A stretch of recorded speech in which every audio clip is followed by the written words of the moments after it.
Bonsoir à toutes et à tous. Merci d'être là encore pour notre 28e édition de Femmes Vézio.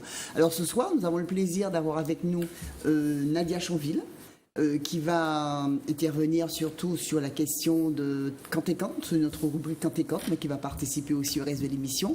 Et puis, il y a une qu'on ne connaît pas du tout, c'est Huguette Bellemare. Merci d'être là, qui est membre de l'association Culture Égalité. Alors, aujourd'hui, nous avons plusieurs rubriques. Tout d'abord, la première rubrique Quand et Quand, Tifi et Tigasson, qu'a monté Quand et Quand, c'est pour une éducation non sexiste. Et nous allons parler de l'homosexualité féminine. Ensuite, sur la rubrique Droits femmes, nous allons parler du nouveau président, de la composition du gouvernement, de sa position sur la question des femmes, de la nomination de la secrétaire d'État. Et nous allons, pour la rubrique Femmes en temps longtemps, présenter Flore Gaillard de Sainte-Lucie. Et après, nous allons un petit peu discuter sur ce que nous allons faire pour les jours qui viennent, quels sont nos projets, quelles sont les initiatives que nous allons prendre. Et nous allons aussi vous montrer dans la partie Femmes Camoufloisées la Via, une petite partie de notre conférence théâtrale qui s'est passée le 19 mai. Donc voilà, et tout de suite, nous allons commencer avec notre rubrique Tifi et Tigasson qu'a monté Quand et Quand. Ah non, avant, oui, c'est vrai que nous avons, vous m'excusez, nous avons ça qui fait, qu'est-ce que nous avons fait pendant les semaines qui précèdent.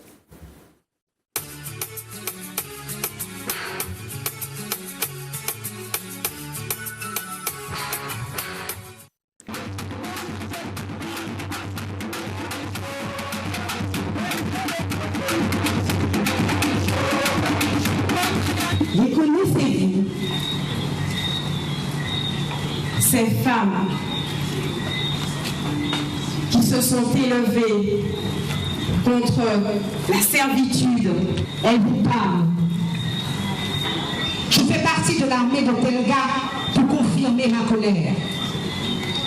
Pendant les 7 jours que dure l'insurrection, je suis déportée au bagne de Cayenne où je meurs rapidement. Puis, le maître ayant remarqué ma peau et mes yeux clairs, parce que je suis mulâtresse comme ils disent, qui emprisonnait ma chevelure, dont les mèches rebelles dépassaient de ma coiffure. Mais un jour, disait-il, les morceaux se recoloreront et le grand serpent renaîtra.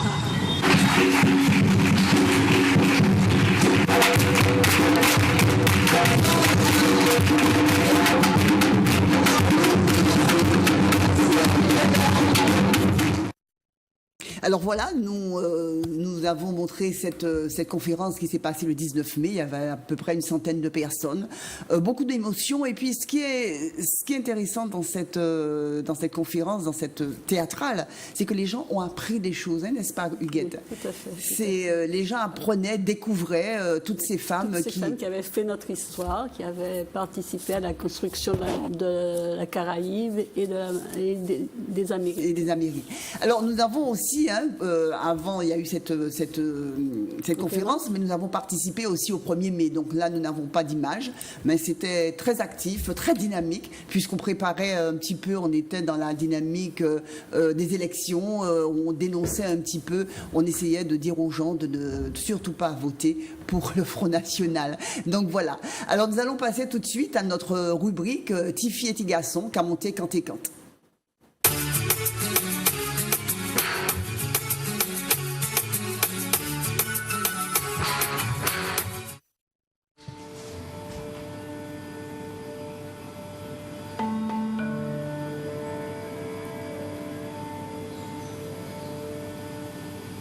Oui, mon frère est au sport, là. Mes parents, ils sont dans le salon, là. Je crois que c'est le bon moment. Je vais leur parler et je te rappelle si jamais ils m'ont pas tué entre-temps. Ok, bisous.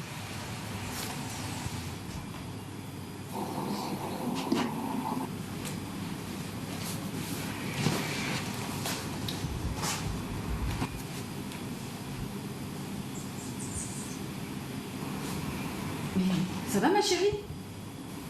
Maman, papa, j'ai quelque chose à vous dire. Mais tu sais que tu peux tout nous dire. Allez, vas-y chérie. En fait, j'ai longuement hésité, mais j'aime les filles. Oh là là, tiens que j'ai cru que c'était beaucoup plus grave. Mais ma chérie, on est toutes passées par là. C'est une lubie, ma chérie. On aime les amis, c'est tout. Je suis amoureuse de Christelle. Christelle, c'est vrai, elle est super mignonne, oui, mais à ton âge, qu'est-ce que tu connais? T'as jamais connu de garçon? Attends, dernièrement, je l'ai vu avec le petit Kevin. Ils étaient très amoureux. Vous êtes un beau couple. Et puis attends, sa mère m'a quand même dit qu'il voulait être magistrat. Maman, j'aime les filles. J'aime Christelle. J'ai pas choisi, mais j'y peux rien. Mais Elle est même belle, chinois. Ça, c'est tout le mal. Alors voilà, Nadia, qu'est-ce que ça t'inspire, cette scène sur cette jeune femme qui annonce à ses parents qu'elle est qu'elle aime les filles et qu'elle est amoureuse de Christelle? Félicitations aux acteurs et aux actrices déjà, hein, c'était du bon travail. Oui, c'est une scène qui est importante, qui dit énormément de choses. Le moment de l'annonce, qu'on appelle parfois le coming out, est toujours assez délicat dans notre société pour les personnes homosexuelles. On n'a jamais à annoncer à ses parents qu'on est hétérosexuel, on n'a jamais à dire ce genre de choses. On a à dire qu'on est homosexuel parce que c'est quelque chose qu'on n'attend pas.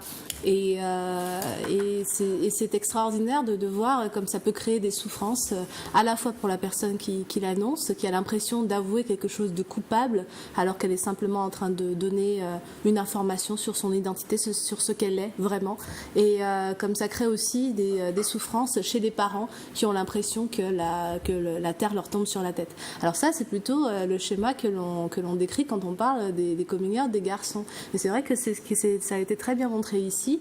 Souvent, lorsque les filles annoncent à leurs parents qu'elles sont lesbiennes, qu'elles sont amoureuses d'une fille, tout simplement, hein, qu'elles aiment une fille, eh bien, la première réaction, c'est un peu la dérision. On ne prend pas ça très au sérieux. Ça va lui passer. C'est parce qu'elle n'a pas encore connu garçon. C'est parce que c'est un truc d'ado. Alors que les garçons, l'annonce de l'homosexualité est généralement tout de suite prise au sérieux, parce que la sexualité des garçons est considérée comme quelque chose de sérieux. La sexualité des femmes reste, au-delà de la question de l'homosexualité, une thématique qui semble inoffensive. Et tellement inoffensive que l'homosexualité d'une fille ne semble pas a priori représenter grand-chose pour la société et pour ses parents aussi de la même manière. Donc cette réaction que vous avez montrée, que la mise en scène a montrée, c'est une réaction qu'effectivement j'ai entendue dans beaucoup de témoignages. Et des femmes peuvent très bien rester des décennies à attendre que leurs parents entendent qu'elles aiment vraiment les femmes et que ce n'est pas quelque chose qui va passer avec le temps ou avec une rencontre, que c'est vrai. Les femmes lesbiennes, peut-être on a l'impression qu'elles souffrent moins de violences en Martinique, mais ce qu'on vient de voir, c'est une violence très forte. Parce que quand vos parents ne vous reconnaissent pas dans votre identité, quand ils ne comprennent pas ou ne veulent pas entendre ce que vous êtes, eh bien, vous êtes nié quelque part dans une partie de votre existence. Et c'est une souffrance psychologique dont on parle peu, mais qui peut être très destructrice pour ces jeunes femmes.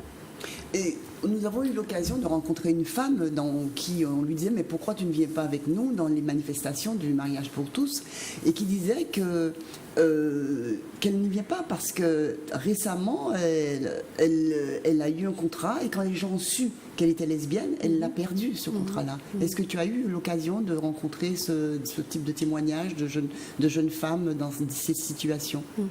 L'homophobie de toute façon va se retrouver chez les hommes comme chez les femmes. C'est vrai qu'elle va parfois prendre des formes différentes parce que l'histoire de la sexualité des femmes n'a pas été appréhendée de la même manière que l'histoire de la sexualité des hommes, mais dans le contexte en plus dans lequel nous vivons, eh bien, notamment dans le monde du travail, effectivement, j'ai pu entendre des témoignages aussi sur des refus de louer un logement à un couple de lesbiennes, de leur permettre d'entrer dans un lieu comme un restaurant ou un bar, ou essayer de les pousser à s'en aller un peu plus vite parce qu'elles gênent. Voilà, donc ces comportements homophobes, oui, on en témoigne, mais le comportement, les phénomènes qui apportent le plus de souffrance aux femmes homosexuelles que j'ai pu rencontrer dans mes recherches, c'est le rejet intrafamilial et les violences intrafamiliales qu'elles peuvent subir, qui peuvent aller très loin.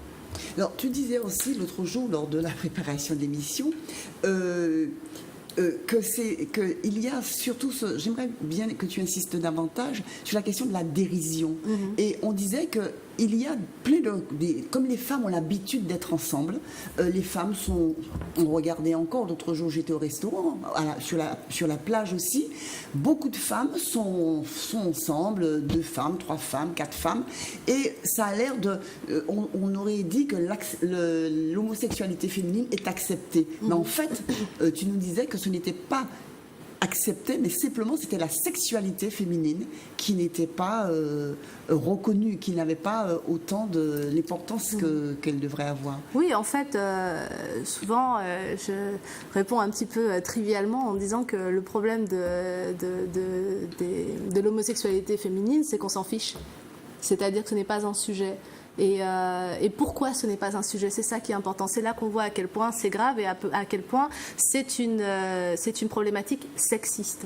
En fait, on n'en a rien à faire de l'homosexualité féminine parce qu'on n'en a rien à faire dans notre civilisation de la sexualité féminine dans son ensemble, pas seulement de l'homosexualité féminine, mais de la sexualité féminine. C'est très récent dans l'histoire de la civilisation occidentale que l'on s'intéresse à la sexualité des femmes et au plaisir des femmes.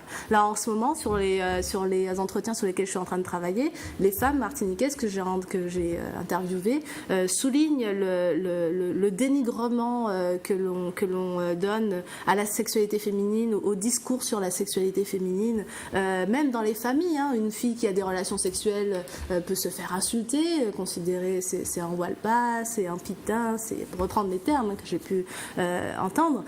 Donc à partir du moment où on a une sexualité, rien que le fait d'avoir une sexualité est déjà en soi quelque chose de dégradant ou quelque chose d'inoffensif selon les situations. Donc c'est là que la lesbophobie peut apparaître dans le cadre plus large d'une négation ou d'une dérision envers la sexualité féminine, parce qu'on ne s'intéresse pas à cette thématique depuis très longtemps. Alors que du côté des homosexuels, la sexualité est masculine depuis des millénaires dans cette civilisation. Elle est phallocentrée, on s'intéresse d'abord au phallus, on s'intéresse d'abord au plaisir masculin. L'homme est le lieu du plaisir et la femme est l'objet du désir. Elle n'a pas en soi, dans nos représentations collectives évidemment, elle n'a pas en soi de plaisir. Elle provoque le désir des hommes, elle permet aux hommes d'atteindre le plaisir, mais on ne s'intéresse pas forcément au fait qu'elle ait elle-même du plaisir. Pendant longtemps, même une femme pouvait demander pénitence pour avoir ressenti quelque chose qui finalement n'était qu'un orgasme. D'ailleurs, on se rend compte que nous avons eu l'occasion d'animer une petite conférence sur la sexualité, que les femmes ne connaissent pas leur corps. Le clitoris, c'est un organe que les femmes découvrent, ne connaissent pas. Figurez-vous que ce n'est que cette année que l'on va enfin avoir un manuel scolaire qui... comment ? C'est Magnard qui va le mettre. Oui, voilà, donc on va avoir un manuel scolaire, comme manuel Magnard, si vous avez envie de l'acheter à vos adolescents, un manuel scolaire qui va représenter le clitoris dans son ensemble. Mais la plupart des gens qui écoutent l'émission en ce moment, ou des adultes qui écoutent l'émission en ce moment, lorsqu'ils étaient au collège, au lycée, avaient des schémas des organes sexuels humains où l'organe sexuel masculin était complet, absolument complet et dans lequel le clitoris n'existait même pas. Cette négation de la sexualité féminine que l'on retrouve jusque dans la science, parce qu'on ne s'est pas intéressé à la sexualité féminine, même dans la science depuis très très longtemps, eh bien la négation de la sexualité féminine qu'on retrouve là, c'est exactement le même phénomène qui provoque la négation de l'homosexualité féminine. Alors, qu'est-ce que tu pourrais dire aux parents qui ont une fille qui viendrait leur... Quelle attitude avoir? Comment faire? Puisque c'est le but un petit peu, Huguette, de l'émission. Qu'est-ce qu'on peut dire aux parents? Je crois que là, le support d'une ou d'un psychologue aurait été bienvenu. Mais peut-être de l'expérience que j'ai eue et de parents qui, avec le recul, ont pu me raconter qu'est-ce qu'ils auraient changé s'ils avaient pu ce jour-là changer leur discours. Ils regrettaient justement d'avoir eu comme premier comportement la dérision, alors que c'est un comportement que l'on comprend. Les parents au départ se disent bon, c'est une approche, on lui montre que c'est pas grave, on essaie de la rassurer. Et en fait, alors que vous croyez que vous allez la rassurer, en fait, vous la niez dans son identité. Donc la dérision n'est pas une bonne approche. La sexualité est une chose sérieuse. Si ça avait été un garçon, ça aurait été quelque chose de sérieux. La sexualité de cette adolescente, c'est un sujet sérieux. Donc déjà, la prendre au sérieux. Et ensuite, prendre le temps peut-être, parce que c'est une annonce qui n'est pas forcément évidente pour les parents à entendre selon le contexte culturel dans lequel ils ont évolué.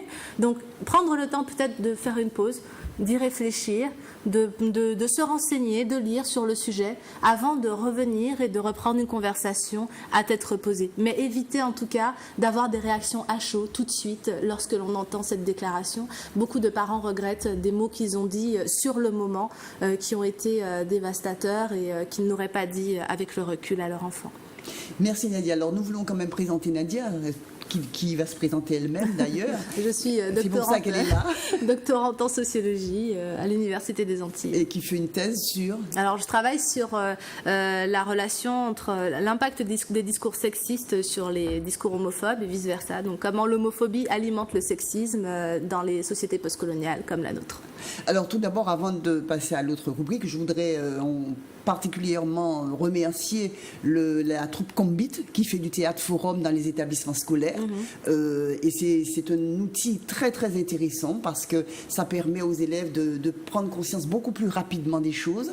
Donc ils sillonnent un petit peu la Martinique avec cette troupe-là. Merci encore. Et merci aussi à Charlène Cézette qui joue admirablement bien. Excellente, hein. Et elle est excellente dans ce rôle. Merci à vous, merci à ces personnes qui ont accepté et merci à toi d'être toujours là avec nous.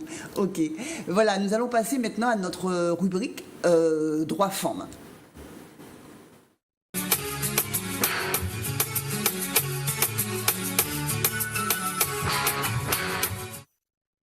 Alors, cette rubrique droit-forme, comme nous l'avions dit tout à l'heure, à notre dernière émission, nous avons mis l'accent, porté l'accent avec beaucoup d'énergie pour amener les gens à ne pas voter pour les idées du Front National. Mais on a quand même eu 32 000 personnes qui ont voté pour ces idées racistes et xénophobes, ce qui nous inquiète beaucoup. Beaucoup dans notre pays, donc on voulait quand même amener les gens à réfléchir sur ça, mais heureusement, je crois que les actions que chacune, toutes les associations, tous les organismes politiques ont fait pour que ce vote ne soit pas majoritaire, mais n'empêche que la Martinique est quand même là où on a voté le moins Front National. Je pense qu'il faut le souligner, mais il y a un travail énorme à faire contre ces idées-là et il faut qu'on se mobilise pour ça. Alors aujourd'hui, nous préparons les élections législatives en Martinique et nous avons retrouvé un appel de M. Macron et qui est candidat, qui lance un appel aux femmes et qui dit aux femmes, voilà, il n'y a pas suffisamment de femmes, qu'il ne trouve pas suffisamment de femmes et que les femmes lui répondent, mais pourquoi vous venez me chercher, pourquoi moi, pourquoi pas les autres, et elle refuse en fait d'être candidate. Alors, qu'est-ce qu'il propose ? Qu'est-ce que nous répondons à ça et qu'est-ce qu'il nous dit encore, M. Macron ? M. Macron dit qu'à son appel, il y a eu beaucoup de réponses, beaucoup de gens qui se sont présentés comme candidats, mais que parmi ces gens-là, il n'y avait que 15% de femmes. Alors, il le regrette et Il le regrette et il dit qu'il est nécessaire qu'il y ait des femmes en politique, beaucoup de femmes en politique et beaucoup de femmes en particulier à l'Assemblée nationale, parce que ça va changer la vie politique, dynamiser la vie politique. Changer. Alors nous sommes d'accord avec ce constat. Donc, au départ, nous sommes d'accord avec ce constat. Il y a trop peu de femmes qui s'engagent en politique. Et puis, nous sommes d'accord aussi sur le fait qu'il est indispensable qu'il y ait des femmes qui s'engagent pour amener le changement social, construire une vraie démocratie, changer la vie. Mais ce sur quoi nous ne sommes pas d'accord, c'est que pour M. Macron, la seule raison, la première raison, mais c'est l'unique qu'il va évoquer, c'est pour expliquer l'absence des femmes, c'est l'autocensure. L'autocensure. Ça veut dire la censure que les femmes exerceraient envers elles-mêmes. Mais pour nous, cette autocensure n'a rien de spontané. En fait, elle est très explicable par l'éducation inégalitaire, les choix différents, les manuels scolaires, la dévalorisation des femmes par la pub, les inégalités de carrière, de salaire, de retraite, la précarité, etc. Puis, et la charge de travail que les femmes ont. Est-ce que tu pourrais ajouter quelque chose sur cette histoire d'autocensure? Est-ce que tu... Oui, je pense que oui, ce que vous avez dit est tout à fait juste. Il faut comprendre d'où vient l'autocensure. Moi, ce qui m'a le plus choqué, je ne sais pas si vous avez l'intention d'en parler aussi, ce qui m'a surprise, on va dire, dans ce discours qui était... Il faut quand même dire que c'est la première fois qu'on a un président de la République qui dit ça, et ça, c'est très bien. Mais si on peut apporter une critique, la solution qu'il apporte, c'est d'avoir une discussion en famille. En famille, voilà. Voilà. C'est-à-dire... Il est président de la République, il veut réformer le Code du travail par ordonnance, et ce qu'il propose pour régler le problème de la représentation des femmes à l'Assemblée nationale, c'est une discussion en famille. Ça, c'est quelque chose qui m'a fait beaucoup réfléchir. La question de la dérision encore. C'est vraiment... Bon, prenons la chose un peu au sérieux. Voilà. S'il suffisait juste d'avoir une discussion avec son époux entre le fromage et le dessert, enfin je caricature, mais même si c'était dans une grande discussion le soir, j'ai envie de devenir député, qu'est-ce que tu en penses? Alors d'ailleurs, c'est quoi? On demande la permission? C'est ça, ce débat. Et puis cette idée que la situation que lui, il a vécue en tant qu'homme dans son foyer, de dire je vais me présenter à l'élection présidentielle, est-ce que tu me suis? Oui, je te suis. Elle est transposable à la situation d'une femme qui va dire je vais me présenter à l'élection présidentielle, est-ce que tu me suis? Est-ce que tu vas te mettre en disponibilité de l'éducation nationale pour me suivre, etc., etc. Ce qu'a fait sa femme. C'est quand même pas si évident que ça. Donc ça mérite analyse, effectivement. En termes de genre, c'était très intéressant à analyser. Oui, d'accord. Ce que je voulais dire, c'est que dire qu'il faut faire des discussions famille, c'est encore un appel à la générosité, à la magnanimité des hommes. Absolument. Des hommes. Or, c'est vrai que effectivement, ce sont les charges familiales, l'inégale répartition des rôles, oui, qui empêchent les femmes de se présenter. Et toi, tu as analysé Oui, on regarde un petit peu les candidates qui se présentent aux législatives. On s'est rendu compte que la moyenne d'âge, c'est 50 ans. C'est-à-dire qu'il y a 20 femmes et il n'y a qu'une seule femme qui a moins de 30 ans. Et en fait, ce sont des femmes qui sont libérées de l'éducation des petits-enfants, même si on a encore des enfants qui font des études et le reste, mais qui sont libérés de tout. Et il y a la tranche d'âge entre 35 et 40 ans, 25 et 40 ans, elle n'est pas là, en fait, très peu. Et d'ailleurs, on s'en rend compte dans l'association. Nous avons des jeunes femmes qui ont adhéré à l'association pour organiser une réunion. C'est la croix et la bannière, parce qu'il faut régler la question des enfants. Alors, quand le père est absent, c'est pire, mais même quand le père est là et qu'il travaille tard, parce que bon, les pères, en général, travaillent très tard le soir et tout. Nous pas à travail, nous pas à faire. Et donc, c'est extrêmement difficile. Donc, là aussi, on se rend compte que les femmes des candidates ici sont pâles, ne représentent pas la force vive, comme on dit, de notre pays. Tu voulais... Oui, je voulais dire dire que, comme disait Nadia, il faudrait, pour que les femmes puissent s'engager en politique, il y a des mesures bien concrètes à prendre. Par exemple, il faut des crèches de proximité avec personnel qualifié, des crèches qui tendent vers la gratuité pour qu'elles soient accessibles à tous et à toutes.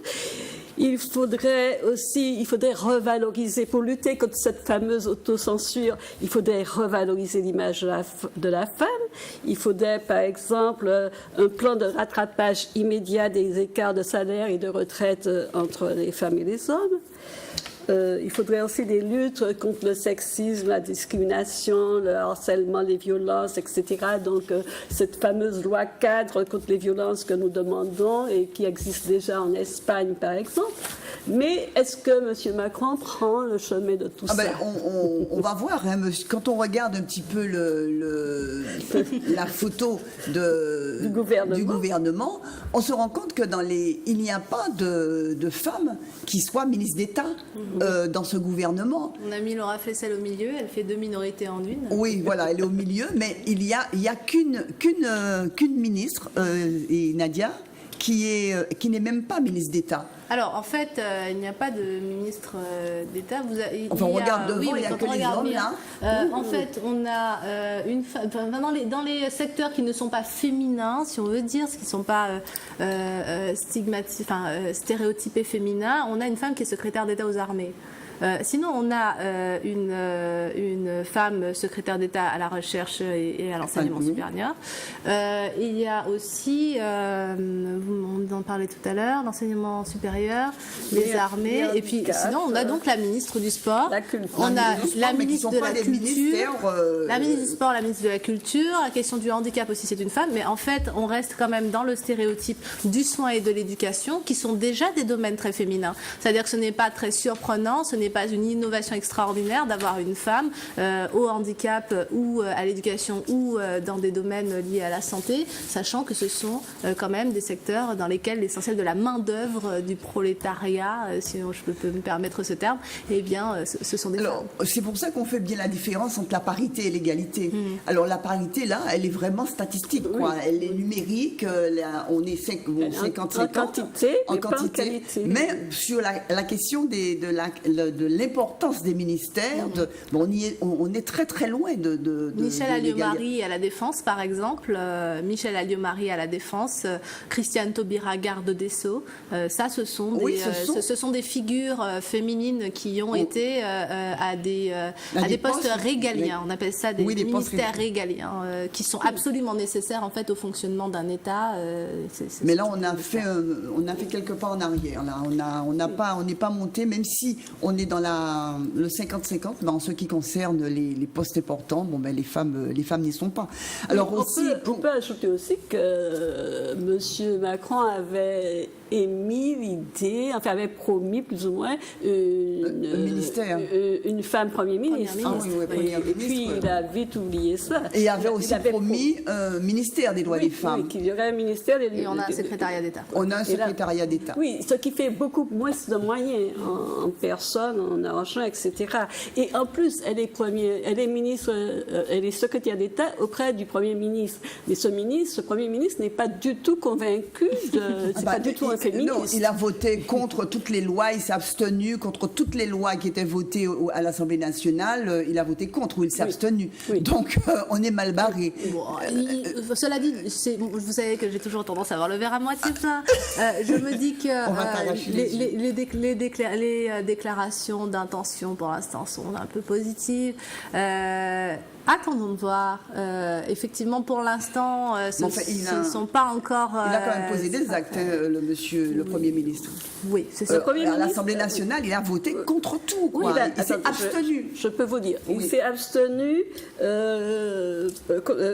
lors de du mariage pour tous, la loi pour le mariage pour tous. Il s'est abstenu à la loi pour l'égalité réelle entre les femmes et les hommes, le 4 août 2014. Il a voté contre la loi de lutte contre le système prostitutionnel.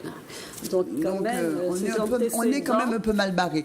Alors donc, voilà un petit peu ce qui nous inquiète et nous disons qu'il faut que nous restons vigilantes. Que nous soyons en marche. En marche, oui. Mais pour nous, que nous soyons vigilantes. Et puis, à partir partir du 21 juin, il y aura la loi travail, les ordonnances.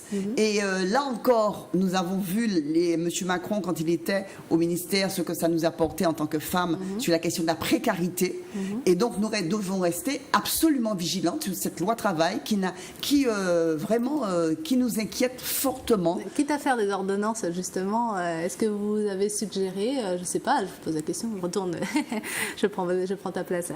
Mais est-ce que vous avez suggéré une ordonnance sur les salaires des femmes, par exemple, tant qu'à réformer le Code du travail, pourquoi ne pas attaquer par ordonnance les différences salariales entre les hommes et les femmes? Je pense que les féministes françaises se sont certainement déjà mobilisées dessus. Ça, je leur fais confiance dessus. Hein.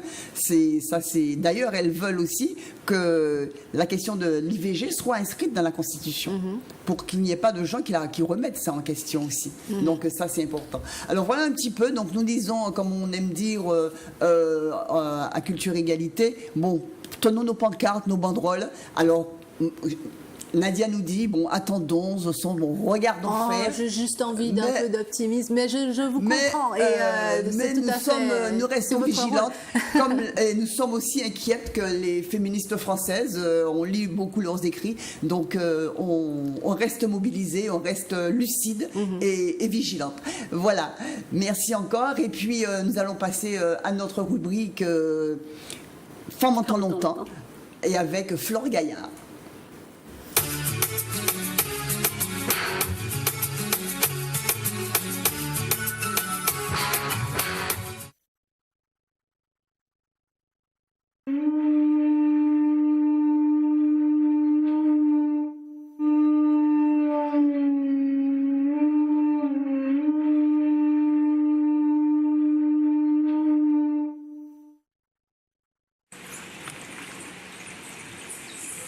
Vous avez oublié mon visage.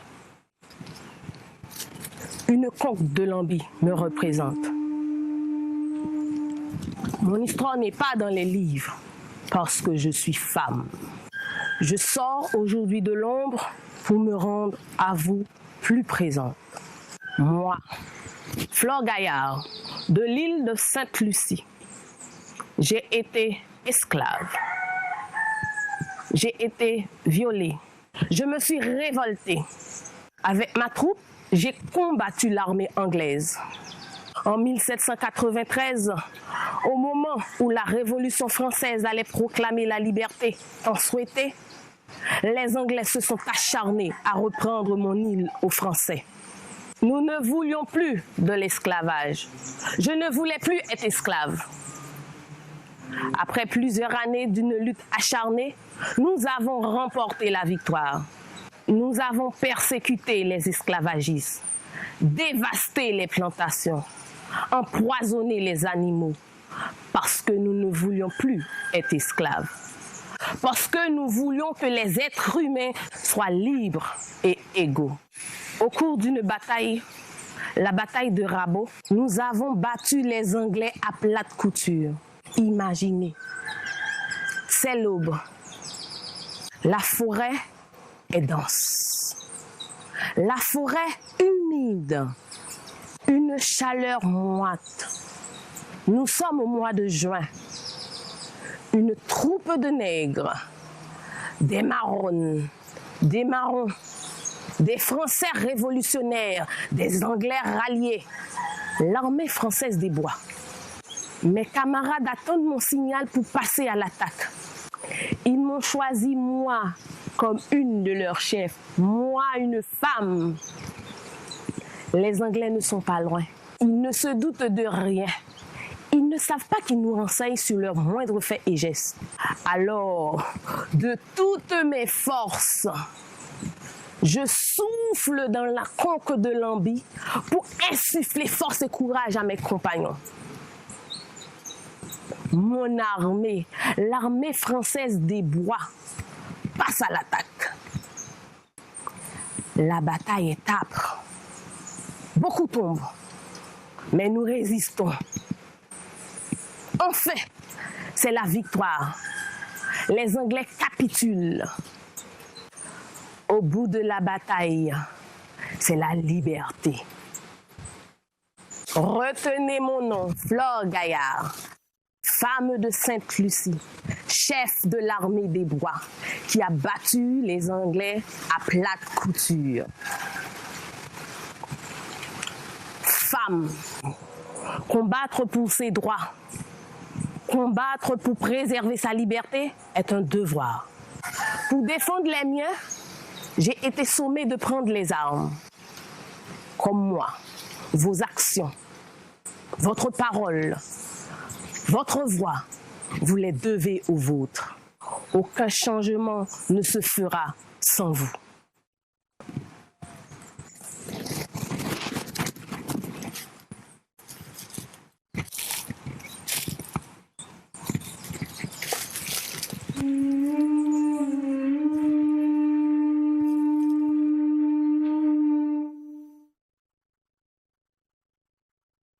Un grand bravo à Emmanuela. La phrase qui a été dite à la fin, c'est exactement ça. Je crois que ça résume un peu le combat que vous menez et que vous appelez les femmes à mener aussi. La mandature qui commence, le législatif qui arrive, on se pose des questions, qu'est-ce qui va se passer par la suite? Aucun changement ne se fera sans vous. Ah oui, ça c'est sûr, c'est bien ce que nous voulons dire. Et toutes ces femmes le disent à la fin de leur intervention. Nani l'a dit le mois dernier, et là aussi, le mois prochain, on montrera La mulâtresse solitude. Et ces femmes le disent avec beaucoup d'émotion, et c'est vraiment des prestations. Nous ne sommes pas mécontentes de ces prestations, et puis elles découvrent aussi ces femmes-là. Alors, on remercie encore toutes ces jeunes femmes, Emmanuela et Anne-Lise, Vanessa, toutes celles, et puis on le dit encore à nouveau que les textes ont été écrits par Claudia Lecurieux, les textes en jeu. Si nous avons écrit, Huguette Bellemare a écrit la conférence, mais le texte en jeu, comme avec cette poésie, avec cette flamme, tous ces textes ont été écrits par Claudia Lecurieux, que l'on remercie d'ailleurs. Et voilà, et on espère qu'elle va continuer personnellement dans ce travail d'écriture pour elle-même. Voilà, très très bien. Nous allons passer tout de suite à notre rubrique Femmes Camoufloise et la Via. On continue justement cette femme rebelle et marronne, parce que comme nous sommes dans le mois de mai, nous avons voulu pour cette émission donner le paquet sur les femmes rebelles et marronnes. C'était une façon pour nous de participer à la commémoration au 22 mai. Alors ce qu'on peut dire aussi, c'est qu'il n'y a pas eu une seule manifestation. On a parlé des femmes en Martinique. Pas une seule. Et même pas la télé, sauf la nôtre, sauf celle de Zouk TV, qui nous donne l'occasion de montrer les femmes qui ont participé aux insurrections, qui ont participé aux luttes anti-esclavagistes, mais aucune manifestation n'a parlé des femmes. Alors, merci à nous, bravo à vous toutes, et bravo à ces femmes. Alors bon, on continue avec les marronnes, et on montre la conférence dans la rue de Garnier-Pagès.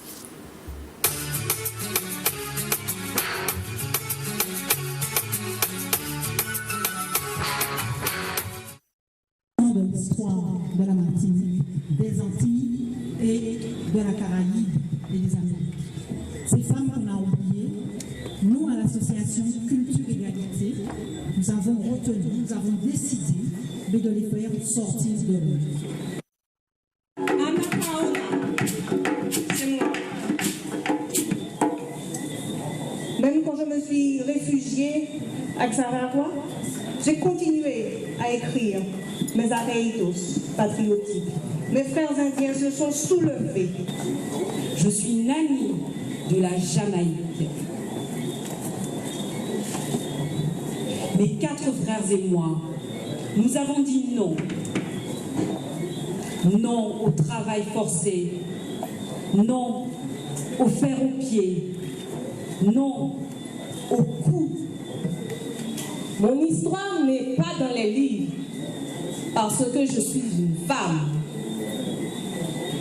Je sors aujourd'hui de l'ombre pour me rendre à vous plus présente, que ma présence soit palpable. Retenez mon nom, Flore Gaillard, femme de Sainte-Lucie, chef de l'armée des bois, qui a battu l'armée anglaise à plate couture.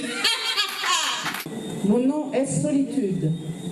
Je suis née aux environs de 1772 en Guadeloupe. J'ai été conçue sur le navire négrier qui emmenait ma mère captive des côtes africaines vers la Guadeloupe. Jusqu'à l'âge de 8 ans, j'ai grandi sur une plantation aux côtés de ma mère. J'ai marqué les esprits à cause de mon audace. Défier l'armée de 12 000 soldats français du haut des remparts d'un fort. Moi, Marie-Jeanne. Ces femmes sans lesquelles aucune lutte sociale en Martinique n'aurait été menée. Les connaissez-vous? Ces femmes. Ne pas tenir à rien, mais du coup, puis je nous trappe en plus belle la vie. Pour organiser combat contre ces mecs-là. Bayo, bon fait, bon trablati. As-tu travaillé dans les champs de coton sous la menace du fouet? Le corps perd plus de douleur? Pour rien. Pas pour les tiens, ni pour toi. Sans l'espoir d'un avenir clément pour les tiens. Je suis cette femme dont le courage a marqué la révolte la plus importante qu'ait connue la Martinique après l'abolition.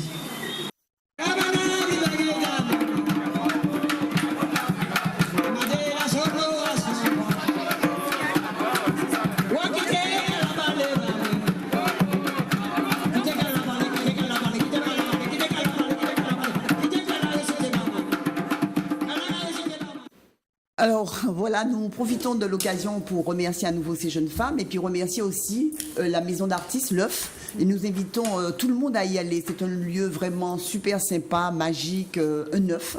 D'ailleurs, elles font une soirée au garage ou à la rue Lamartine, au 116 de la rue Lamartine, pour avoir un peu d'argent. Alors elles disent boire pour l'art ou l'art de boire. Sur chaque boisson, on leur donnera 1 euro. Alors on remercie Caroline et Frédéric, ce sont des filles extraordinaires, vraiment sympathiques. Donc voilà ce que nous avons voulu marquer un petit peu le 22 mai par ces manifestations. Alors quels sont nos projets pour bientôt?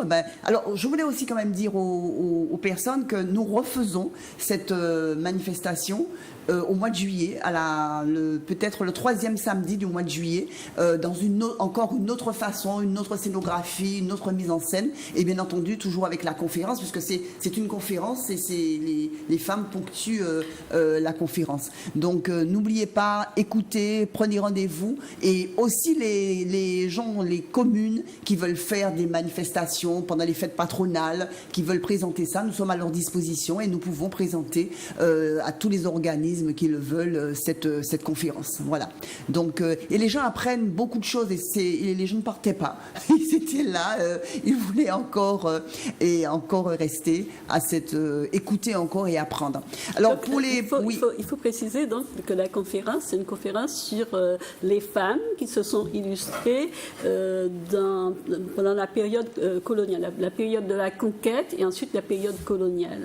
Les femmes qui se sont battues pour de 1502 jusqu'à la période post-esclavagiste avec Lumina. On commence avec Anacaona et on termine avec Lumina. Ça dure à peu près 50 minutes. C'est pas long, donc on peut bien se concentrer dessus.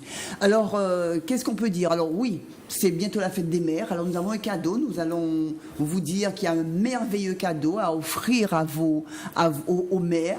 Et le plus beau cadeau qu'on puisse faire à une mère, c'est acheter un t-shirt Rebelle et Marronne. Alors voilà, le t-shirt Rebelle et Marronne. Et le carnet de notes. Ah, on n'a pas le carnet de notes. Le carnet de notes Rebelle et Marronne. Et en même temps, vous faites un geste extraordinaire puisque vous aidez une association pour la défense des droits des femmes. C'est le plus beau cadeau de la fête des mères. Nous qui ne sommes pas des fanatiques de la fête des mères, mais nous disons, profitons-en, faisons un geste extraordinaire, aider une association de défense des droits des femmes. Et puis, votre mère est une rebelle. Elle est une marronne. Toutes les femmes sont des rebelles et des marronnes. Alors, offrez-leur ça. Donc, vous nous appelez. Alors, on vous donne notre numéro de téléphone très doucement. Le 06 96 53 71 16, 53 71 16, ou bien sur notre page Facebook ou sur notre site, puisque nous avons maintenant un site que nous avons ouvert aujourd'hui. Ouais. Donc, il est en train d'être enrichi toujours. Voilà, alors offrez ce cadeau. Je suis sûre que votre mère sera contente, vos tantes. Vous savez, aux mères, on donne, il y a plusieurs mères, on a des cousines, des tantes. Je vous assure qu'elles seront, des grands-mères, qu'elles seront ravies. Alors voilà un petit peu, là, nous préparons les autres émissions. Et puis, nous voulons aussi dire qu'il y a eu 2 manifestations qui ont été organisées dans les établissements scolaires. Tout d'abord, il y a eu ce matin, à partir de ce travail des femmes rebelles et marronnes que nous avons fait, nous avons travaillé avec le collège du Saint-Esprit, et il y a eu une centaine d'élèves de 3e, et des élèves ont présenté en anglais les textes, en espagnol Ana Carona, en anglais Harriet Tubman. Enfin, c'était extraordinaire. Il y avait un village d'esclaves. C'était vraiment une belle manifestation, et nous sommes ravis d'avoir donné la matière première de cette manifestation, et c'était super. On voudrait aussi que tu nous parles de ce qui s'est passé dans la rue l'autre jour, sur la place, sur le harcèlement de rue. Est-ce que tu peux nous en parler? C'était une action qui a été menée en collaboration avec avec pas mal d'acteurs, en fait. C'était mené par la déléguée régionale aux droits des femmes et à l'égalité, qui souhaitait mettre en place une action contre le harcèlement de rue, une thématique qui n'a pas encore été traitée en Martinique. Le harcèlement de rue, ça commence lorsque un homme sollicite une femme, lui fait parfois des propositions sexuelles ou dégradantes dans la rue, que celle-ci repousse ses avances et qu'il continue, qu'il persiste. C'est-à-dire quand on commence vraiment, quand on entre dans le harcèlement, c'est pas juste le psite, mais aussi il faut savoir que quand on ne répond pas positivement à un psite dans la rue, on peut se prendre des insultes. Ça prend énormément de forme, et c'est un fléau qui limite énormément la liberté de déplacement des femmes dans l'espace public. Donc, on n'en avait jamais encore vraiment parlé en Martinique. On met en lumière ce sujet qui est assez tabou et dont les femmes ont du mal à parler. Il fallait qu'on fasse quelque chose d'un peu choc. On a un peu réfléchi. Moi, j'ai alimenté par mes travaux de recherche la réflexion en voyant quels seraient les biais les plus intéressants pour attaquer ce sujet qui n'a pas encore été traité. Donc, on a décidé de travailler sur plusieurs aspects. Donc, les différents acteurs, il y a eu une chaîne concurrente, KMT, qui a participé aussi, puisqu'il y a eu une action dans l'émission Le Tribunal de nous-mêmes, donc on les remercie aussi. Il y a eu aussi l'association le Collège du Vauclin. Le Collège du Vauclin a participé. On a formé les élèves que vous avez pu voir dans les médias, on les a formés, on a eu des discussions avec eux sur le harcèlement de rue. Qu'est-ce que c'est? Pourquoi est-ce que c'est un problème de société? Que faire contre le harcèlement de rue?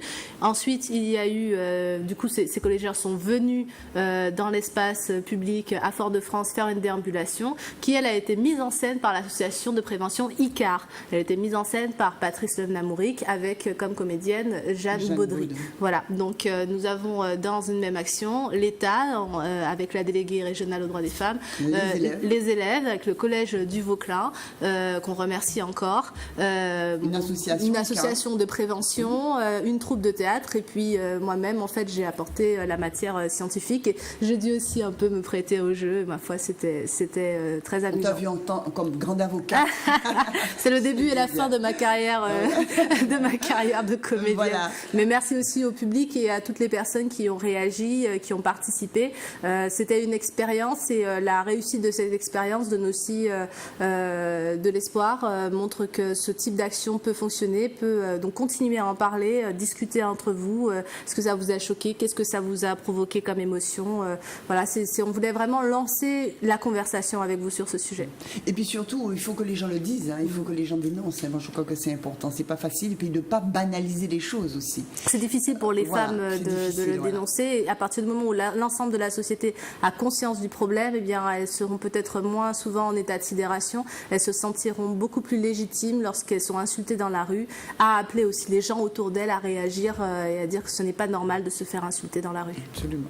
Eh ben, merci, nous touchons à la fin de notre émission. Merci à toi encore Nadia, puisque tu es toujours présente quand on te sollicite. À Merci votre encore. service, c'est mon travail.